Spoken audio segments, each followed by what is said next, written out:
Government health experts said 15 million such prescriptions a year don't do any good and actually encourage the rise of drug-resistant superbugs. Our health correspondent Helen Wright reports. Controlling the prescribing of antibiotics by all GPs is seen as a first step in controlling the further spread of bacteria resistant to their effects. The same controls apply to hospitals too. It's in wards like this that resistant bacteria can cause the biggest problems, spreading easily among already susceptible patients.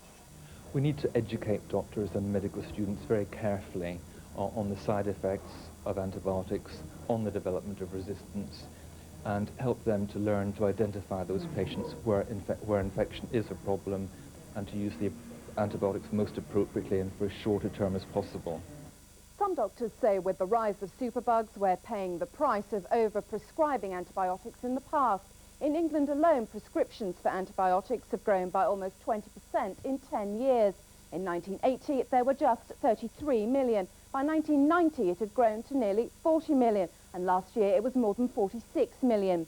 An estimated 15 million of those prescriptions last year may have been inappropriate. To try to prevent more bugs becoming resistant to antibiotics, today's advice to doctors is don't prescribe antibiotics for simple coughs and colds or for viral sore throats.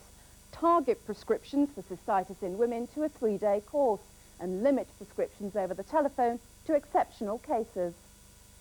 Antibiotics are designed to work by targeting particular parts of a bacterium, but bacteria can change their biochemical structure to create a block against the antibiotic and so become resistant to its effects. Scientists are now working on new drugs to try and beat the bacteria.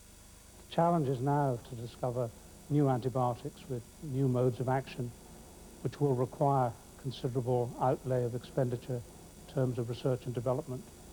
But a key must be to design antibiotics that minimize the potential for future resistance problems.